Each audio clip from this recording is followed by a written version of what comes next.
Hello friends, let's do another chapter of the Missus. The Missus. Misses?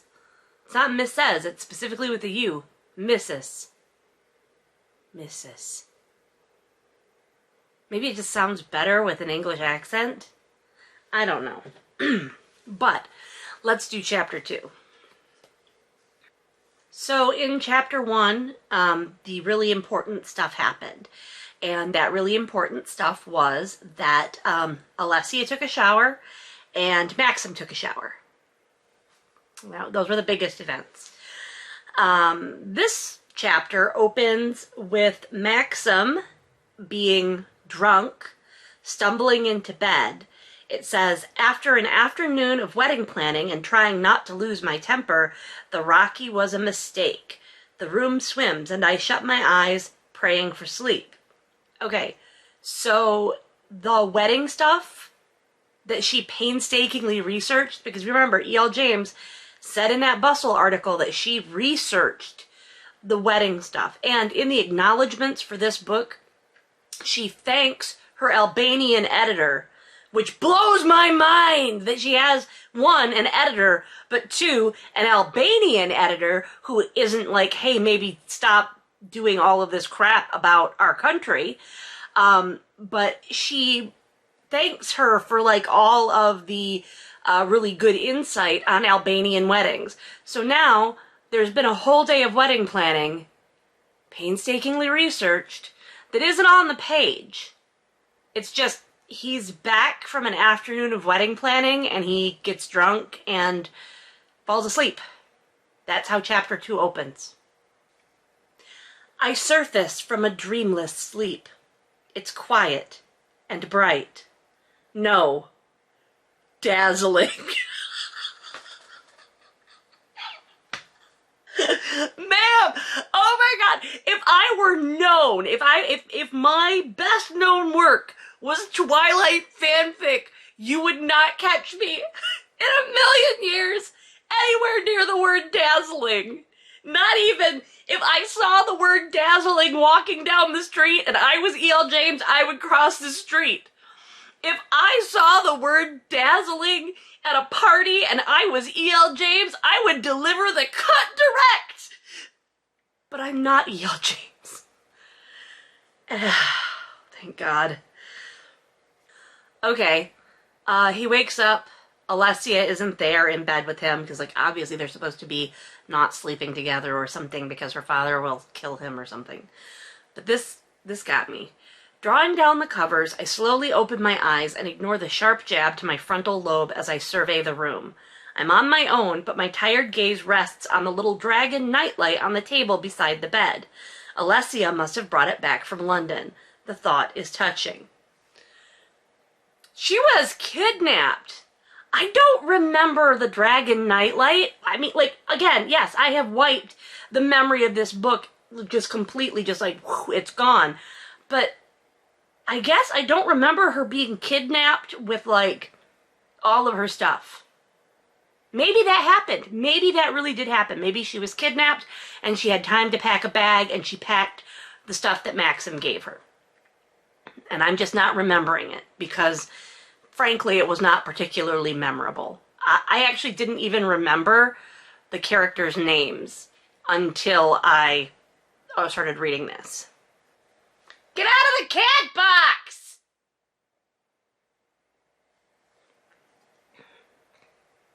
Snippets from yesterday sneak past the pain in my head.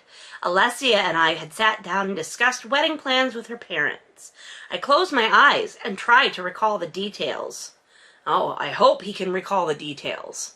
I hope that he can recall the details because I would love to read about all the wedding planning they did, but like not while it's happening. I just want to read what he remembers about it, and I want him to tell us what happened rather than see it, because, you know, the only thing more interesting to me as a person than wedding planning is someone else's wedding planning and them telling me about it, or at least just the parts they can recall. Oh, we're in luck! From what I understand, we're departing from the Albanian tradition by celebrating on one day only, rather than several days. Firstly, because I'm British and have no family or home here. And secondly, we're doing all this at such short notice as Alessia is with child. Demachi gave me a sour look as he sputtered this, and Alessia, blushing furiously, had to translate. Oh, okay. Okay, so it was a cat in the cat box. I'm sorry I told you to get out of the cat box. That is like the opposite of what I fucking want from you. Alright, where was I? There's like 2 pages that are just him remembering what they were talking about while wedding planning. The ceremony and celebration will be on Saturday and will start at lunchtime, not in the evening. It's another break with tradition, but because I'm staying with the bride's family, it makes sense, or so they told me. Besides, the registrar has another wedding to conduct in the evening.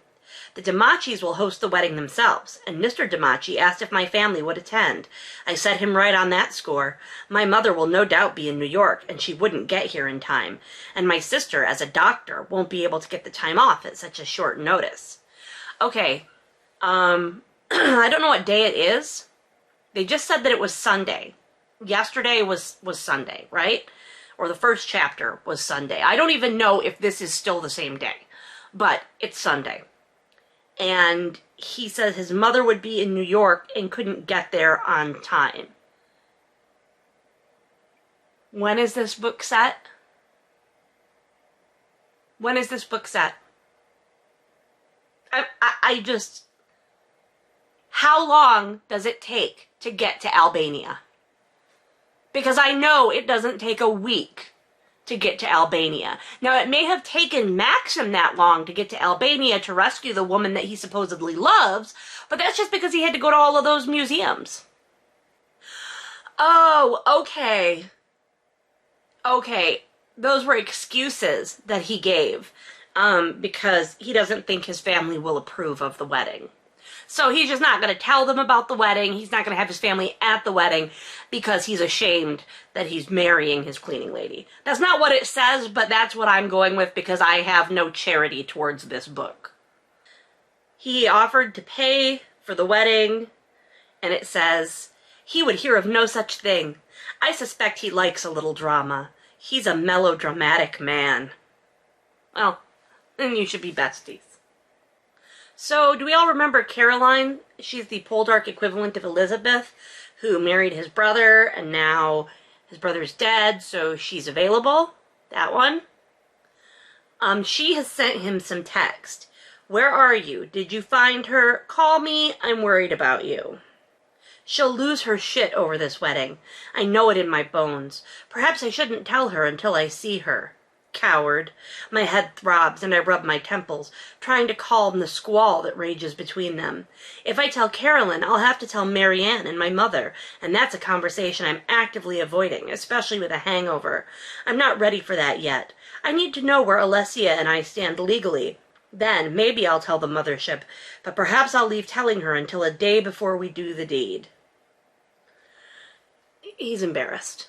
I'm sorry, but if somebody was telling me this story, no, if this was on Reddit, if this was an Am I the Asshole on Reddit, it would be like, everyone would be overwhelmingly like, you're the asshole.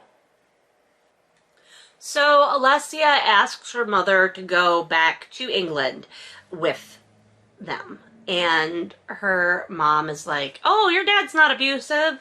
I love him. Her mom's like, oh, we have our ups and downs. Literally says that.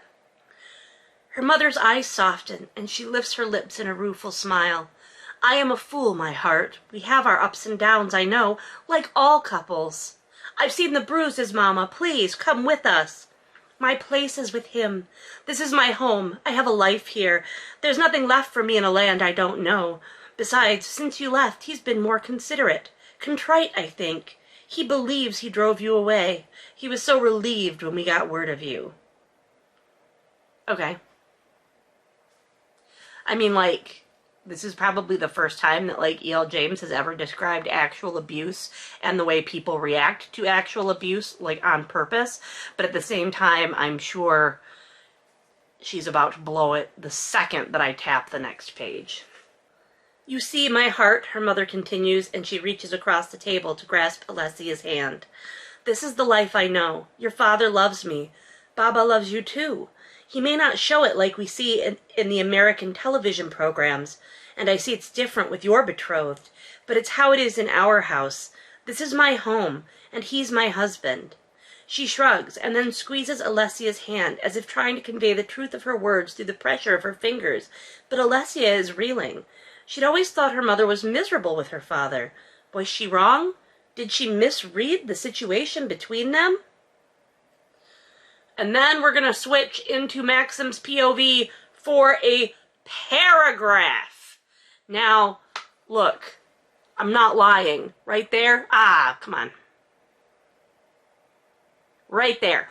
See that? That is Maxim's POV. That is the whole of Maxim's. We switch to that. That is his POV.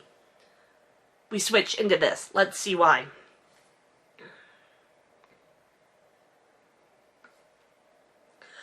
"I stand unseen on the threshold of the family room and observe Alessia's mother speaking in urgent, hushed tones to her daughter. They're sitting at the dining table, the location of Mr. Damachi's Rocky attack last night, and their conversation is intense. But the pounding in my brain needs therapeutic drugs, so I stagger in, surprising them both, and slump into one of the chairs." Okay. Why couldn't we have read about him interrupting that scene in Alessia's point of view? Because we immediately switch back to Alessia's POV, and it's the exact second after he walks in. What was so important? Here's a little writing tip, okay? If something is important, it needs to be in the POV of the character that it's important to, okay? For example, well, it'll take me a minute to think up an example. Luckily, I can just edit this. No, wait. For example, Star Wars. If I were writing Star Wars as a novel, I would not tell the scene where Obi-Wan is killed by Darth Vader, spoilers, where Obi-Wan is killed by Darth Vader from Chewbacca's perspective. Because Chewbacca has no stake in this, right? So, why did we have to see Maxim's reaction to a conversation he can't even understand, and an interruption that isn't really important from his point of view? The answer to that question is because E.L. James is a really bad writer. So we're back in Alessia's POV for a few paragraphs. That's it, just for a few paragraphs. And what happens in Alessia's POV in these little paragraphs is that her mother is like, "We'll talk about it later," and Alessia is like, "Yeah, we'll talk about it later," and her mom is like, "I'm gonna get Maxim some painkillers." And then Alessia says she's gonna go get the painkillers. So now we're back in Maxim's POV immediately, still in the exact same scene, a minute later. And he tells Alessia thanks for putting him to bed. "It was interesting." She stops and checks that Shpressa is out of hearing range. "It was fun undressing you." I take a quick, sharp breath as she rises and retrieves a first aid kit from the pantry. And when she turns back, her dark, provocative eyes dart to mine, her face illuminated with a shy, secret smile. My heart lurches in my chest. My girl undressed me, and I was unconscious with drink. Hell, an opportunity wasted. But more than the wasted opportunity, she's not judged me for being inebriated, and now she's taking care of me. It's a new and wholly enlightening experience, and I love her for it. I can't remember anyone doing that for me as an adult, except Alessia when she put me to bed after that crazy drive from Cornwall. She's kind, caring, and ... hot, especially in tight jeans. So, once again, describes her as a girl. And Apparently, one of her great attributes is that she takes care of him and doesn't judge him for getting drunk. If we remember the way that the Mister started out, because I do remember the way that the Mister started at least, he was like completely drunk all the time. So I just can't wait to see more of this person enabling his alcoholism. So he thinks about the fact that during these events that we did not see, Tom and Thanos, the two guys that were with him when he came to rescue Alessia, they were drinking too. Following our lengthy discussions yesterday, and with the marriage formalities supposedly settled, Mrs. Demachi and Alessia had prepared a lavish meal and kindly invited my friend Tom, our translator Thanos, and Drita, his girlfriend. While they prepared the meal, Alessia taught me some Albanian words, my pleases and thank yous. She laughed, a lot, at my pronunciation, but it's always a joy to hear her laugh. You correct her English like non-stop. I hope they were making fun of your ass behind your back. I hope they were talking about like how you walk funny or some stupid shit like that. The thing is, I know I'm going to be saying the thing is a lot, but really the thing is, he goes on to describe like the whole evening, like how her mother enjoys having them there and likes having guests, how her father tells them the stories of like the 1990s and, you know, how when the country was destabilized and what happened to their family during that time. And all of that is summed up while we sit in the same damn room that they were sitting in the first chapter. All right, so just to break this down. First chapter, they wake up, he takes a shower, she takes a shower, they sit in the kitchen. Chapter 2, he falls asleep drunk, he wakes up, she and her mom have a conversation in the kitchen, he walks into the kitchen, now they're sitting in the kitchen. And all of the action that took place between the first chapter and the second chapter, everything that happened in between there is being told to us as a memory. They keep giving this woman advances. They keep giving this woman money. All right, they go to the clerk's office. They've already gone to see about her passport. It's going to be expedited. She'll get it on Friday. And they're waiting for the translator and for Tom to come back, or to meet them there. God, I wish I could whisk her away from this drab little town. Soon, dude.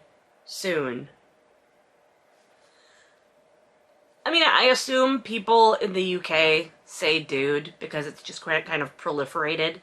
But it's just so funny to hear this, like, grown man who is constantly thinking of himself as the nobility, the peerage, thinking dude.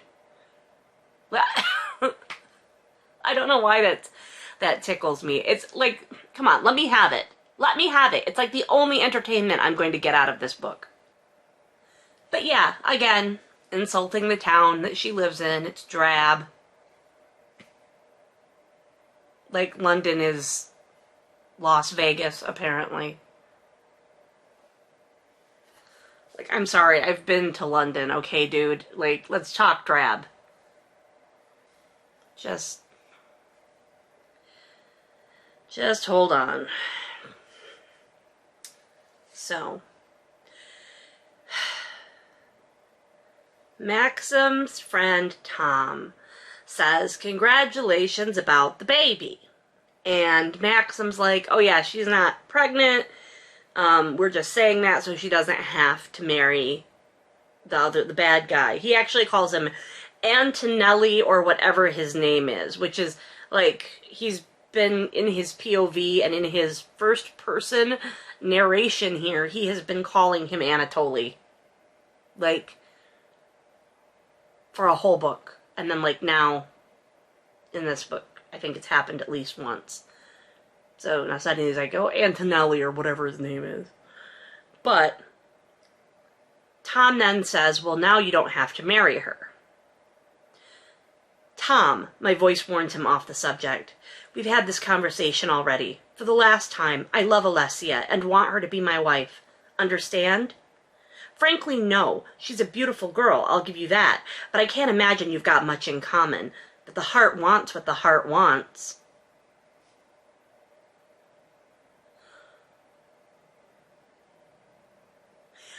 I guess I thought that universally we weren't using that quote anymore because the man who said it was saying it about his underage stepdaughter. But I guess it fits because this is another man referring to her as a girl. So we know that E.L. James is from England. We're aware of this. We are fully aware. It's been well documented. And her grasp of American slang also proves this, if we had any doubt in our mind. What gets me is that the way that she writes Tom, he uses phrases that, like, they seem stereotypically British. Like, he refers to Alessia's father as the old chap. And at one point he's talking to Maxim and he says, old boy. He calls him old boy. I can't say that I know everything about England. I don't. I've been there one time. But it seems so weird and archaic. Like, you don't even hear people saying that stuff on TV. You don't hear somebody on TV saying, you know, old boy or whatever if it's not, like, a historical. You know, like, I could see someone saying old chap, old boy on, like, Downton Abbey. I don't understand a guy in his 30s speaking that way. I could be wrong. If I am wrong, I'm sure someone will tell me. The weird thing is, the word abscond is used twice. Like, it's on 2 consecutive pages. That's not the kind of word you can do that with. Okay, he gets his passport out. Maxim gets his passport out. So that we end up being able to see his whole name. And he's like, he has to get a new passport because the name on it is wrong. His name on his passport is the Honorable, and it's shortened to H-O-N, Maximilian John Frederick Xavier Trevelyan. All I can think of is that song from Rodgers and Hammerstein's Cinderella, His Royal Highness Christopher Rupert. And his name is so super long, and everybody's names are so super long. But, I don't know, I guess they'd be honorable. If he needs a new passport because his name is wrong, why was he the Honorable? Like, is he a judge? Is this yet another? Because we already know that he's, what, a photographer and a DJ? And I don't remember what the other stuff was, but is he a judge? Or is he a lawyer? Like, what's going on? What's the Honorable about? Okay, and it gets weirder. Because the guy, now remember, like, we're in this little town that allegedly is so in the back of beyond and completely ass backwards that Alessia didn't know what, like, a grocery store was or what an ATM was. Okay? That's, like, how, like, they have traveled back in time to a rustic medieval village. Everyone is peasants who are also dirty criminals. And now they're at this government office, and they're looking at his passport, and the registrar says something, and so Alessia says something back in Albanian, and it's like all spelled out in Albanian. Like, I don't know why they didn't just say she responded in Albanian. So then he asks, what did you say? And she said, I told him that you have only recently, inherited your title. So somehow, this man, in this little backwater, you know, doesn't know what an ATM is, place, knows that Maxim Trevelyan has recently inherited a title, and he's not really Maxim Trevelyan or whatever, Trevelyan, but he's not really Maxim Trevelyan or however he says his name. He is this titled lord. How does he know this? How? How does he know this? All right, so Alessia's name, Maxim says, will be Alessia, the Right Honorable, the Countess of Trevithick. Jesus Christ. And then Thanis says that the guy said, I will name Alessia as Alessia Demachi Trevelyan. Your passport says nothing about Trevithick. I cannot imagine, again, I may be wrong. And if I'm wrong, I'm sure someone can correct me. But would your, like, driver's license and your papers and stuff actually say, you know, what was it? Her Royal Highness, the Queen of the Most Boring Bullshit? Well, whatever. Like, is that actually on there? So the registrar says, like, it's all gonna be legal. And he's doing this as a favor. He has the power as registrar to expedite the marriage, so he's doing it as a favor to Mr. Demachi. Even though he's doing us a favor, I'm still uncomfortable. It feels like a sham, and that thought is unsettling.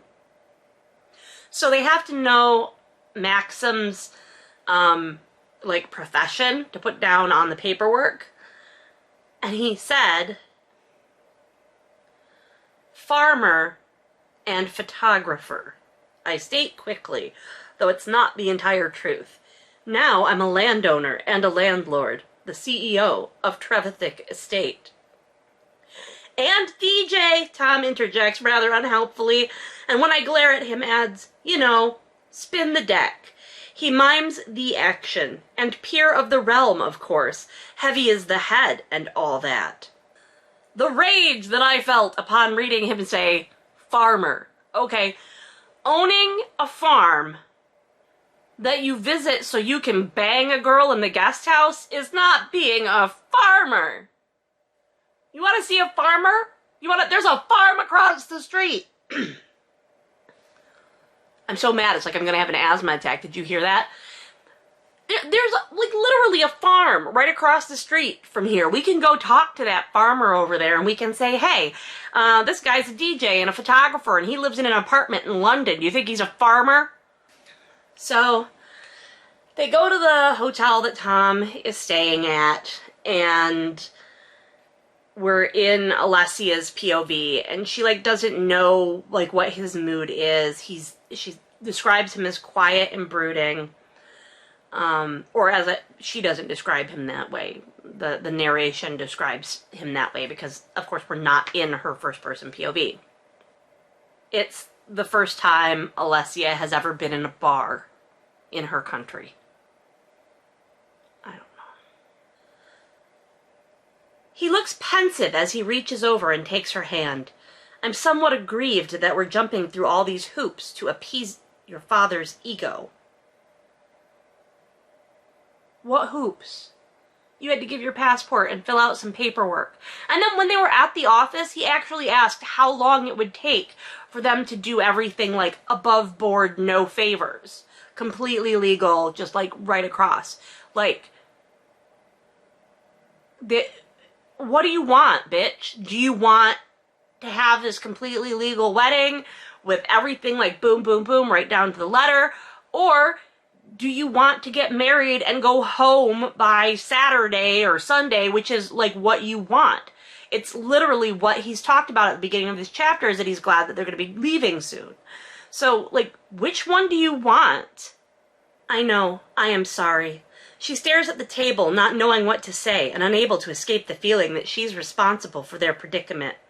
That's your author. Don't worry about that, Alessia. Just that you're the woman, so you're responsible for all of the man's moods. We went through like 3 books of this before. We all get it. We know that this is your first time, or this is your second time as an E.L. James heroine. But like, don't worry. The rest of us, we know the ropes. It's your fault. Oh my God. Okay. Maxim shakes his head, but then smiles. He's dazzling, stealing her breath away. Ma'am, Again with the dazzle! Again! it has to be intentional, right? This has to be intentional.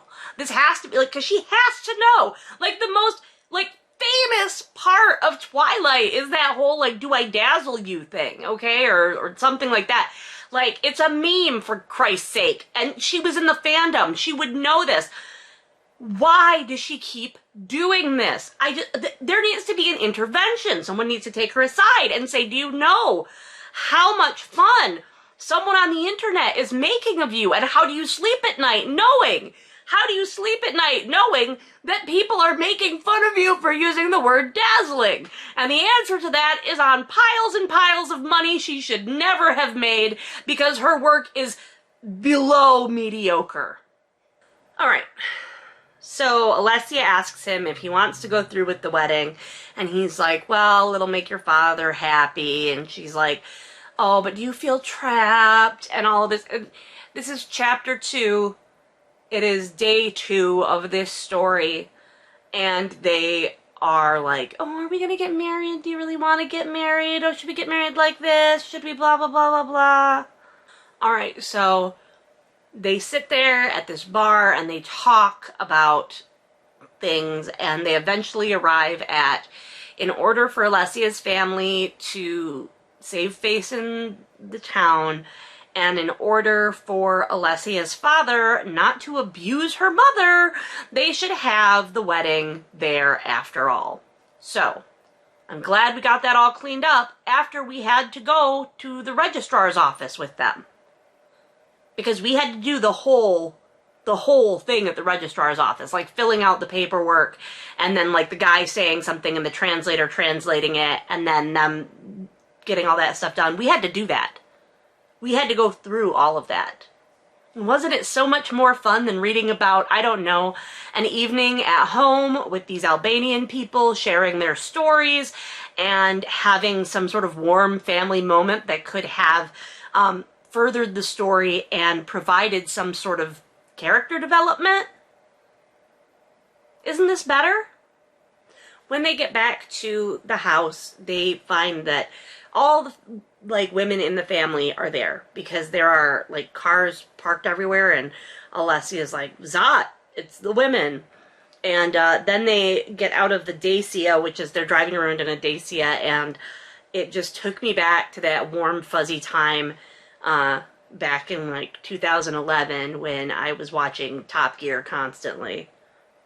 Good news! The Dacia Sandero. So, in Maxim's POV, they go into the house, and the women that are there, like, they all hug him, and they're really impressed with him, and it switches into Alessia's POV, where she's telling her aunts and her husbands, not aunts and husbands, aunts and cousins. She's telling her aunts and her cousins about how she's not going to marry Anatoly, and she's going to marry this guy, and they're like, he's so handsome, where have you been? What happened to you? We thought you were marrying Anatoly, whatever. It's 1, 2, 3, 4, 5, 6 paragraphs of meeting her family and explaining this stuff to her family. We don't actually meet. Nobody has a name. They're all just the women. Her aunts and cousins. That's it. And then we go to Maxim because he needs to make some phone calls, and that is going to be more interesting. He has to call the manager of the Trevithick estate. He tells him he's getting married. This happens. Do you want to place an announcement in the Times? People still do that? I'm unable to keep the incredulity from my voice. People still have royal titles, apparently.